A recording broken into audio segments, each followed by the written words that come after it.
बौद्ध श्रद्धालुओं के लिए श्रद्धा के एक केंद्र के रूप में उन्हें आकर्षित करता है।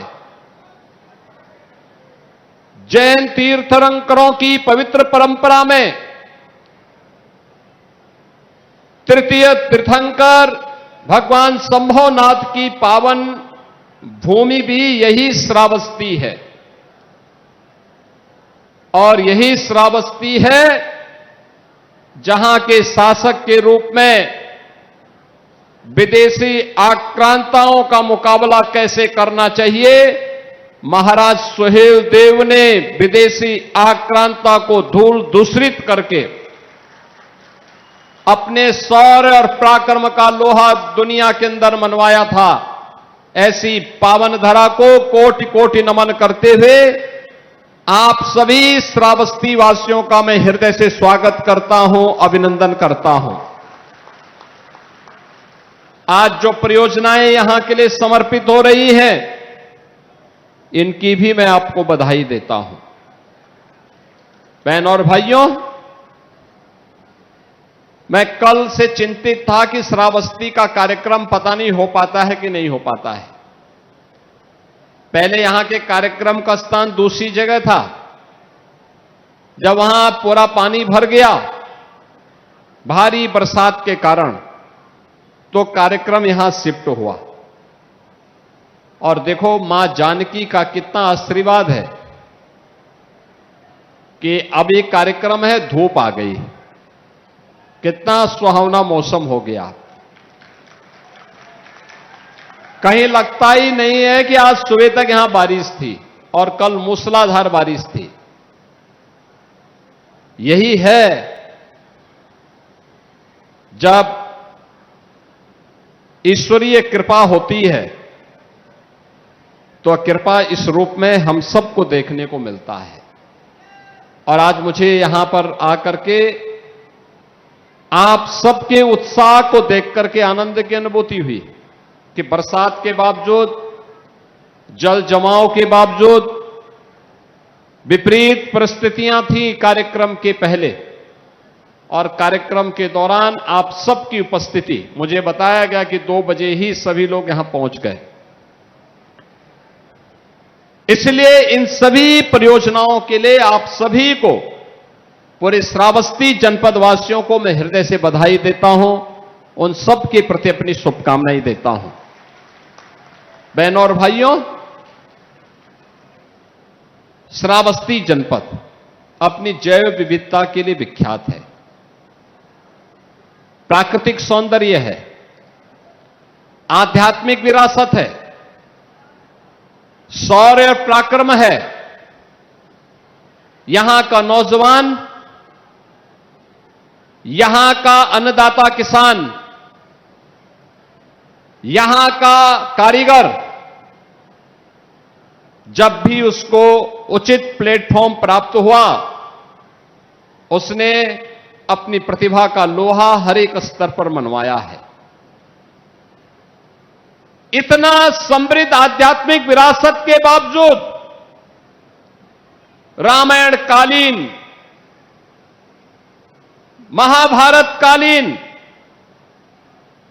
और सैकड़ों और हजारों वर्षों की विरासत को अपने साथ समेटे हुए बौद्ध कालीन हो, जैन तीर्थंकरों की परंपरा हो, महाराज सुहेल देव की परंपरा हो, या फिर आधुनिक भारत में भी जब भी कोई कार्य और महत्वपूर्ण उपलब्धि को आगे बढ़ाने की रही हो, यह क्षेत्र और यह जनपद कभी पीछे नहीं रहा। लेकिन बहनों और भाइयों, जो अपेक्षित विकास श्रावस्ती जनपद का होना चाहिए था, याद करिए 70 वर्षों तक रेलवे लाइन से यह क्षेत्र दूर रहा, 75 वर्षों तक दूर रहा। आज हम सब आभारी हैं प्रधानमंत्री मोदी जी के, जिन्होंने बहराइच, श्रावस्ती, बलरामपुर से खलीलाबाद की रेल लाइन को स्वीकृति दी और कार्य तेजी के साथ आगे बढ़ा। यानी रेल कनेक्टिविटी आपकी अब पूरी होने जा रही है। विकास कैसे होना चाहिए, आज एयर कनेक्टिविटी भी यहां पे एयरपोर्ट बन गया है, उसका विस्तार हो रहा है और विस्तार होते ही नए एयरक्राफ्ट आते ही श्रावस्ती में भी वैसे ही वायु सेवा जुड़ेगी जैसे अयोध्या धाम को जोड़ चुकी है। 4 लेन की कनेक्टिविटी के साथ श्रावस्ती को जोड़ने की हमारी तैयारियां चल रही हैं। विकास के हर बड़े कार्य आज श्रावस्ती में दिखाई देते हैं और श्रावस्ती के इसी विकास के अभियान को आगे बढ़ाते हुए आज सीता द्वार में आए हैं, तो सीता द्वार के विकास के लिए भी कुछ नया कार्यक्रम बनना चाहिए। इसके लिए भी आपको आश्वस्त करने के लिए मैं आपके बीच आया हूं। बहनों और भाइयों, यह कार्य पहले भी हो सकता था, आज से 9 वर्ष पहले भी हो सकता था, 50 साल पहले भी हो सकता था। देश तो 1947 में आजाद हो गया था। आजादी के बाद लंबे समय तक कांग्रेस ने शासन किया, लेकिन इस क्षेत्र के विकास के लिए उन्होंने कुछ नहीं किया। विकास के लिए क्या करते? उन्होंने जो यहां की धरोहर थी उसको नष्ट करने, उसको मिटाने और इस क्षेत्र को पीछे धकेलने में कोई कोर कसर नहीं छोड़ी। आपने देखा होगा श्रावस्ती की कनेक्टिविटी नहीं थी, भगवान बुद्ध से जुड़ा हुआ है, भगवान शंभुनाथ से जुड़ा हुआ है, मां जानकी से जुड़ा हुआ है, लेकिन बेहतर कनेक्टिविटी नहीं, न रेल की है न एयर की थी और सड़क के तो कोई पूछने वाला ही नहीं था। महाराज सुहेलदेव जिनके कारण हम सब जीवित हैं, महाराज सुहेलदेव की परंपरा को सम्मानित करने की बजाय इन्होंने एक विदेशी आक्रांता सालार मसूद गाजी के नाम पर मेला लगाना प्रारंभ कर दिया था। जब हमारी सरकार आई तो तब मैंने कहा कि भाई देखो, विदेशी आक्रांता के नाम पे कोई मेला नहीं लगेगा, किसी विदेशी आक्रांता के नाम पर कोई आयोजन नहीं होगा और जो आयोजन करेगा उसके खिलाफ हम कार्रवाई करेंगे। ये स्वतंत्र भारत है। स्वाधीन भारत में विदेशी आक्रांताओं का सम्मान नहीं हो सकता है, लेकिन एक कांग्रेस और समाजवादी पार्टी के लोग हैं कि इन्हें भगवान बुद्ध अच्छे नहीं लगते, भगवान शंभुनाथ और जैन तीर्थंकरों की पवित्र परंपरा में अच्छी नहीं लगती,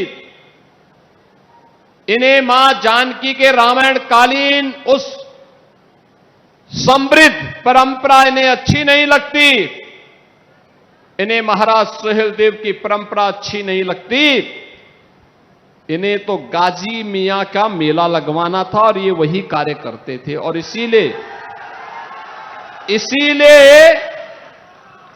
इनकी दुर्गति भी हो गई, इसीलिए दुर्गति भी हुई है। और आज मैं कह सकता हूं, आज श्रावस्ती की कनेक्टिविटी अच्छी हुई है। बहनों और भाइयों, ये जो कार्य आज श्रावस्ती में दिखाई देता है, इसके लिए समय निकालना पड़ता है, समय देना पड़ता है, उसकी समीक्षा करनी पड़ती है, लगातार पैरवी करनी पड़ती है। रामफेरन पांडे जी, साकेत मिश्रा जी, प्रज्ञा त्रिपाठी जी, पदम सेन चौधरी जी, ये सभी लोग लगते हैं, तब परिणाम सामने आते हैं, तब ये कार्य यहां हो पाते हैं। और पहले फुर्सत कहां थी? 9 साल पहले बबुआ मुख्यमंत्री बन गए थे यहां के, 12 बजे सो के उठते थे, 12 बजे, और 12 बजे सोकर उठते थे, 2 बजे तैयार होते थे, और फिर चच्चू जब उसको कुछ पढ़ाते थे तब जाकर के कुछ समझ में आता था। फिर 5 बजते बजते जिम चले जाते थे और जिम जाने के बाद आए तो उनकी अपनी महफिल बैठ जाती थी। तो फिर कहां सुध बुद्ध थी प्रदेश के बारे में। और यही प्रदेश के अंदर होता था। हर जनपद में एक माफिया,